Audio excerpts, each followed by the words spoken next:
Alright, hey, hi, hello, welcome back, Alexandrian Codex. I was complaining about healthy academic circles not existing, or at least me not being aware of them.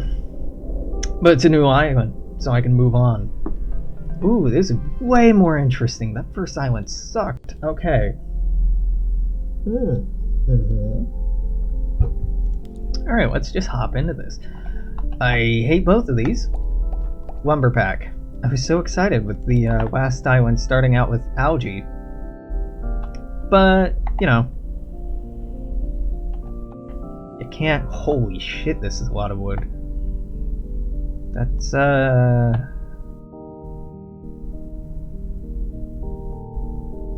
what he said? 16? Or what she said, I guess? Name of your sex tape? That's the one we're using these days because it's not gendered, not heteronormative. It is a little exclusionary in that I don't think most folks are all that keen on producing a sex tape, but that's part of what makes it funny, I suppose. The humor is, haha, you have a sex tape? Oh, like, is that really weird, or I'm not thinking of the word I want. Is that so strange? Is that so taboo? I guess. It seems pretty old hat to me. I live in a weird fucking generation, or at least I am a strange person in that, like, oh yeah, that's taboo. Did that when I was 16. Oh yeah, that's taboo. Did that by 17 or did that by 20. Like, oh yeah. Oh man. I'm a pretty unassuming seems like such a backhanded thing to say about myself, but in many ways I'm an unassuming person. I utterly shocked some of my one of my current coworkers by he was saying something to the effect that, you know, friends you make in bars and partying, they're not like your real friends. I'm like, gotta disagree with you there, champ. Some of the best, most meaningful relationships I've ever had have been made while partying or intoxicated. Like, I deeply disagree with that idea. I used to go to shows at least once or twice a week. I used to be at the bar a good percentage of the time. I used to go to raves and shows like all the time. And, you know, I didn't say it in so many words. Maybe I did. It was early in the morning and I had enough of catty, self-righteous people who do drugs are bad narrative. So, I might have. I don't know, man. Oh, here's a fun thing to do in the comments. What do you think Alex's favorite illicit substance was? Now, naturally, because I'm a good, law-abiding citizen, it was definitely something legal. And I was age appropriate for it. Yeah, so, fun guessing game. Go. I will not give any answers, but I'd love to see your thoughts. Because I'm a pretty skinny person,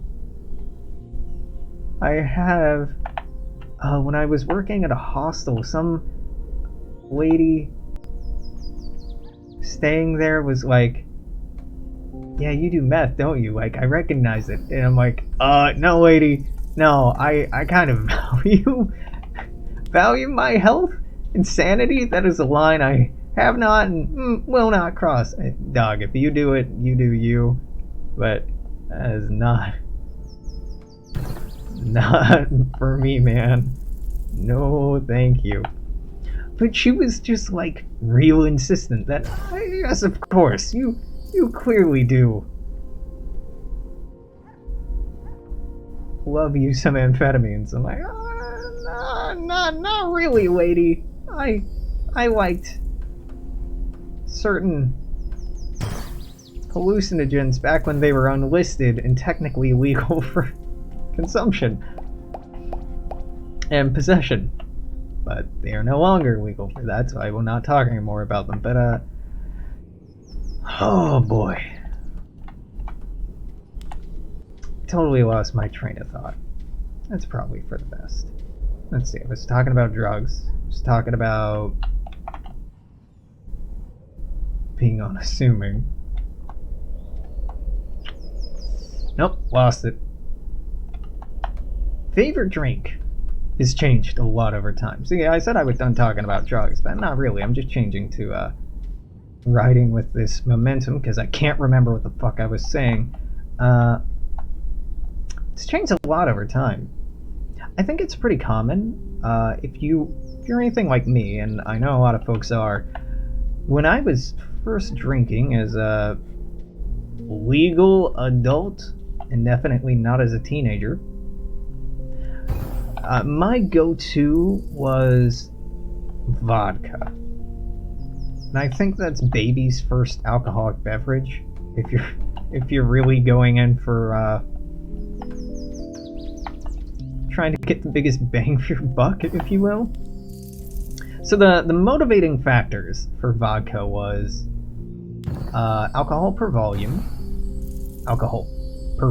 per dollar, and how long a single bottle would last, meaning that you would not have to ask a friend to go purchase more. And also there's some like real toxic masculinity stuff tied into like, look at how much of this dangerous thing I can consume and still be okay. Isn't that cool? Isn't that impressive? That was a real problematic thing when I was younger and partying. And I mean much younger. Well, I say much. When I was younger. This whole idea that like it was impressive to drink a lot of beer or take a lot of shots or smoke a lot of weed, which is legal here in Washington state, disclaimer, and should be legal federally, and really most things should be legal federally, and people should be treated for addiction and abuse problems, not punished for them, which I feel isn't really a revolutionary thing to say, but Republicans would disagree. Yeah, like, that's such a weird fucking thing to be like, look at how cool I am. I can totally take all the enjoyment out of this thing and just do it to the point where it hurts and endangers my health. Oh no, badass. That's so fucking stupid. And I know it isn't just me. It's goddamn endemic. Endemic? Pandemic? Endemic, I think is the word I wanted. If it's not, alright, fuck it. You know what? I'm not building anything on here. I don't need more land. We're just gonna slide this underground and plop her right there. Doing it for the points. Then we stick this here and we just slide it. Rotate it and slide it on and slide it. Sure, 21. I'll take it. I'll take it, yeah. Yeah. So vodka for a long time was a favorite drink. Also, it was nice because, at first nobody likes the taste of alcohol, and if you've learned to like the taste of alcohol, that might be a sign that you should take a break. Maybe not a long one, maybe just a short one, but like, think about it. Just take some time and think about it. Like, reflect on, hey, once I started imbibing this, I really hated it. Like, I didn't like the way it tasted, and it made me feel weird, and da-da-da-da-da, and like, analyze your reasons for drinking, for continuing to drink, for participating in cultures that encourage or support that kind of behavior.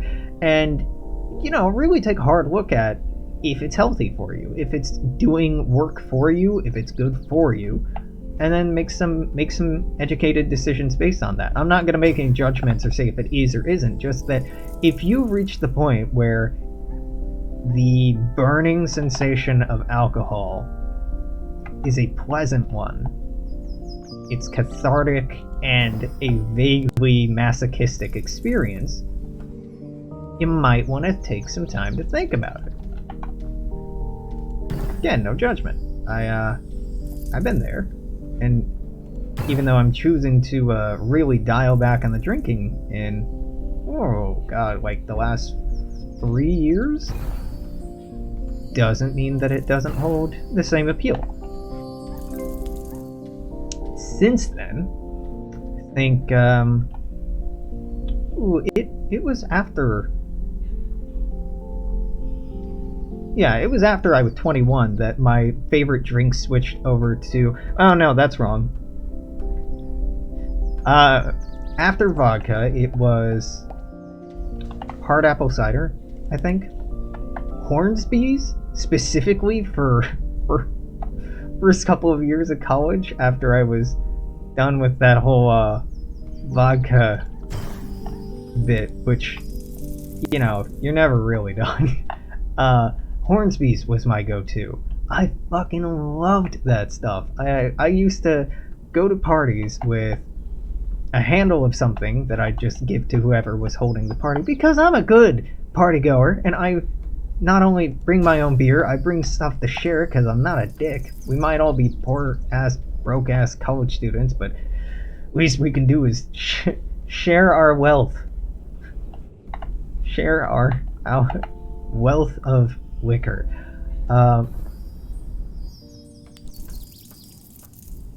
Yeah, I used to bring a 6-pack of Hornsby's too, and I honestly may or may not recommend Hornsby's if you've never tried it. It's fine. I liked it a lot, but it's probably pretty high in sugar content now that I'm looking back at it. And there are definitely better ciders out there, like much better ciders out there. Not a dig, Hornsby's. Still love you. Drank that a lot. Then I was at a pub, like a pseudo-Irish pub. You know, if you're from the United States, you know these Irish pub restaurants that are really just like vaguely Irish themed and not really indicative or consistent with the experience of being in an Irish pub, but are sold to the ignorant public as being it. Food was great. Love me some Midwestern bangers and mash, but don't think it really carries as a Irish parallel. Snake bites. Snake bites became my next favorite drink.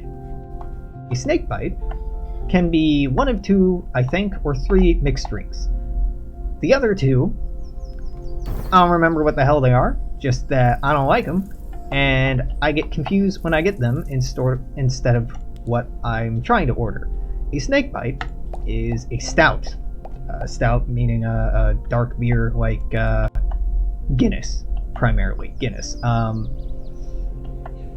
And that stout is floated on top of a cider.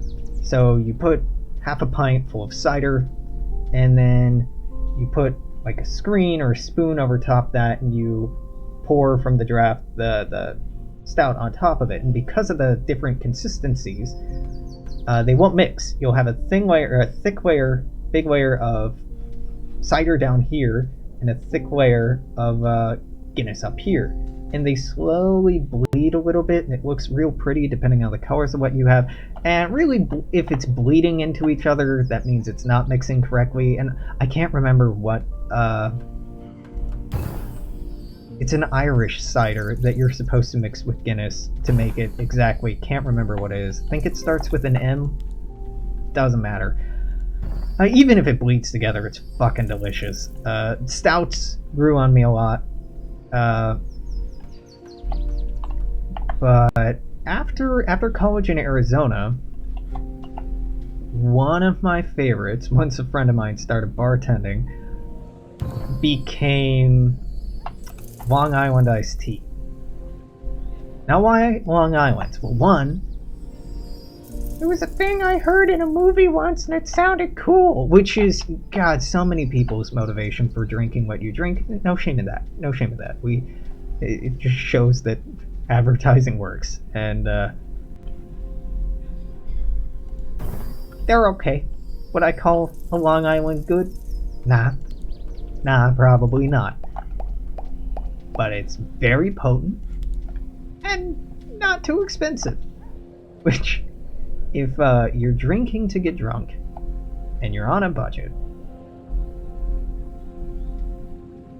not a bad choice. Now, would not recommend drinking for that reason, but there's something about the awful way that a Long Island tastes that is just fantastic. That makes my brain produce serotonin and make the happy chemical that is very hard to replicate. It's pretty weird. There's the fire department coming to take me away? God. A well-trained ear can tell the difference between emergency services sirens. My hearing fucking sucks. This is going fairly well for being a largely unexamined, thoughtless playthrough. There are some great channels out there that do some very intentional, methodical, like, ooh, this has got to go here so I can build this, to be thinking ahead. No, that's not why I play this game. I play this game to not think and just kind of enjoy the nice ambiance and click. Like, click. Pleasant sounds. Pleasant sounds. Nice, pleasant sounds. Yeah. I started working in, I moved to Seattle on a whim. Absolute whim, no plan whatsoever. Because I was living in Arizona, hated it, didn't have a job, didn't have a house, I was crashing on a friend's couch, which, if, either of the people who let me crash on the couch see this, you were fucking saints. And I hope you're rewarded in the next life for the charity that you bestowed on me, because fuck knows I can never repay that. Hannah and Brian, you good people. Yeah. Moved here with a friend of mine, and I heard back from like 1 or 2 jobs. I'd applied to at least 100 jobs here in Seattle. Through Indeed and LinkedIn when I was still living in Arizona, trying to get something guaranteed so I could, actually survive here. I got like 1 call back. No, that's a lie. I got 1 call back from State Farm, who were just like, in the phone interview, I'm like, yeah, I want to work at an insurance company to help provide a service to people. I was giving like the good corporate answers to everything, and he's like, nah, I want people working for me who want to make money. I'm like, no, dude, nah. Fuck off. At least try to hide your ugly corporate desires behind some kind of facade. Then a temp agency. I ended up working at a hostel. Hotel. It's an amazing hostel. Great people. I think they've rebranded. The owners are smart, kind, clever people with great energy. They can be a little, as any employer can be, a little scary to get to know at first. It's always a trip of an experience being like, you're my boss, so you have to like me. If you don't like me, it could have ramifications affecting my health and well-being. But they're pretty great. I met some wonderful people there. The hostel was, and I think is, directly above a bar. A pizza bar at the time. I think it's turned into one of those Irish pubs I was hating on earlier. Well, not hating on, talking about. And here comes the fucking RAF outside. Yeah. Yeah, that was a lot of fun. It wasn't a particularly good pizza bar. I'm sorry. I know the people who made the pizza there at the time. It was fine. It's alright. It was like not Chicago style, not New York style. It was some Midwest city style, which if it ain't Chicago style and it ain't New York style, you're setting yourself up for some difficulty there. It was good. Working the graveyard shift as I ended up. I was a cleaner at first. Moved up to desk pretty quickly after like a month or two, I think.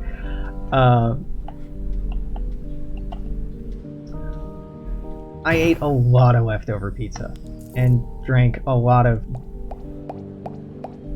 staff drinks at that bar. Good times, good times. Then I started seeing someone who didn't drink so much. I didn't want to pressure them at all. And a lot of my friends working at a hostel, the folks there aren't residents. The folks there are mostly temporary. In fact, you cannot work at a hostel if you have an in-state ID, just because otherwise you run a lot of risks as a business owner of people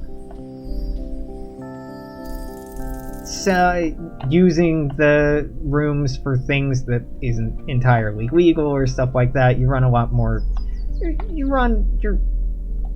running a lot more risks there. So all the folks were from out of state for the most part. I think one or two of them had become residents since working there. I really, really loved those folks and really enjoyed spending time with them, but I moved out to live with this person that I had started to date, which I should have given more time and thought through and realized that, hey Alex, maybe it's a bad idea to throw away your social life, financial balance, and guaranteed housing all in one go just because somebody makes you feel special and you love them and you're excited at the prospect of living together with them and creating a life with them. Maybe you should slow your roll a little bit. No. And I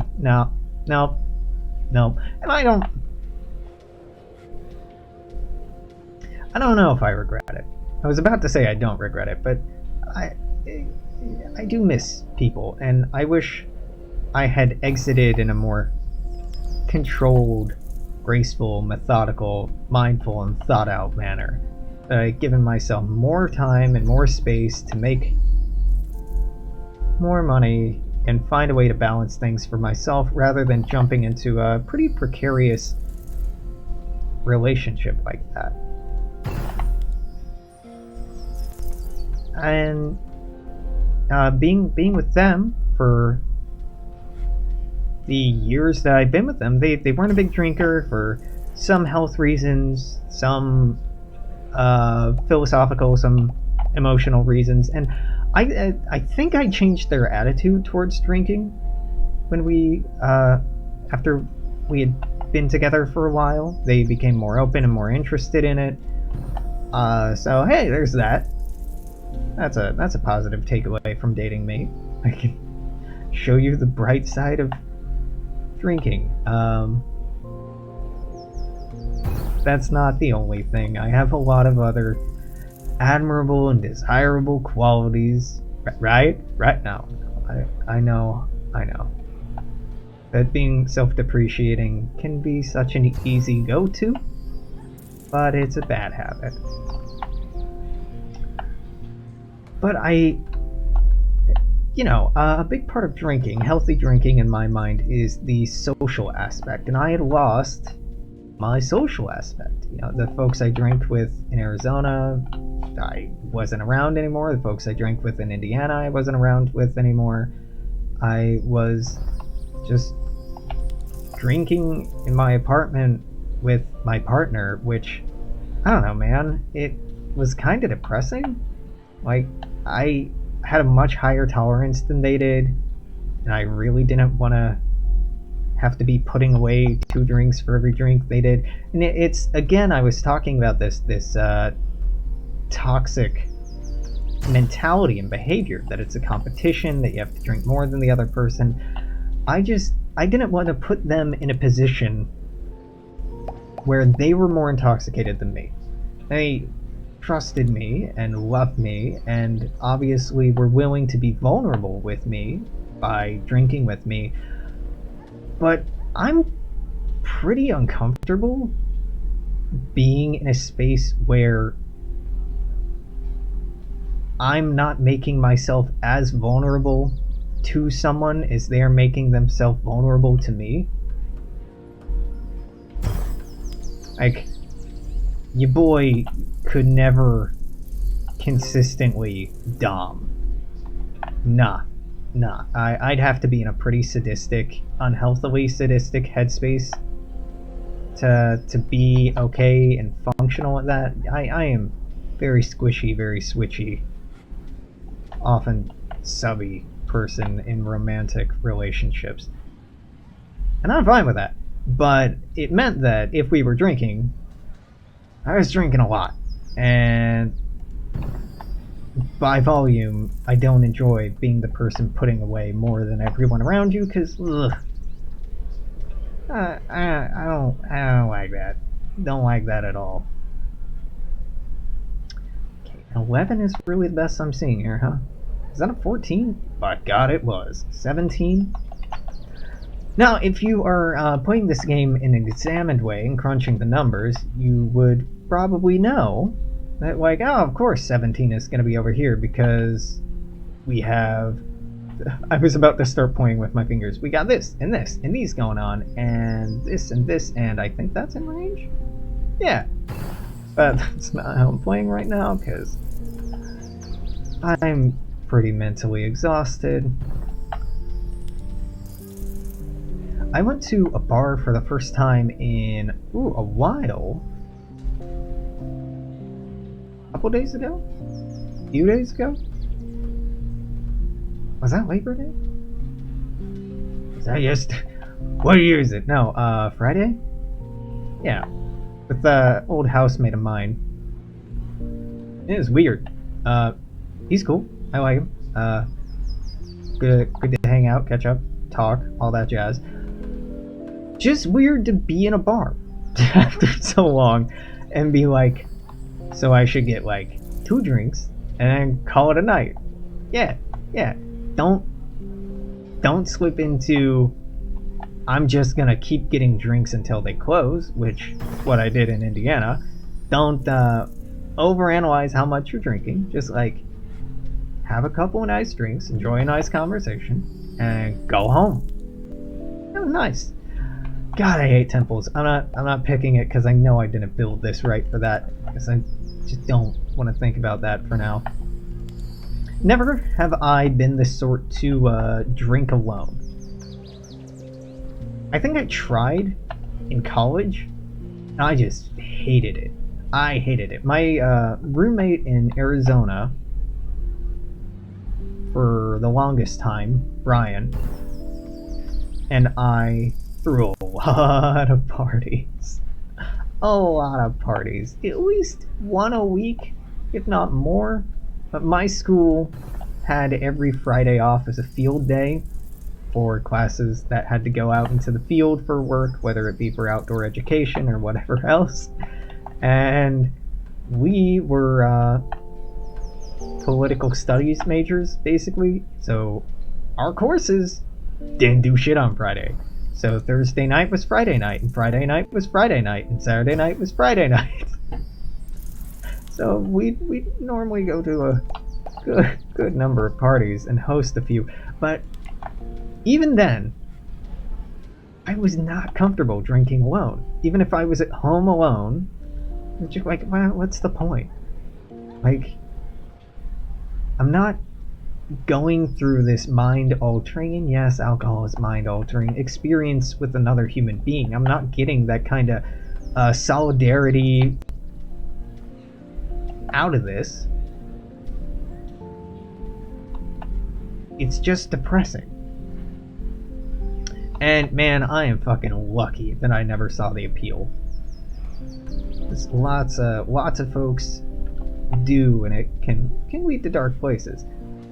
I don't know. As somebody who doesn't really get it, I probably shouldn't try to imagine what the appeal is. I should just be glad I don't have to contend with that.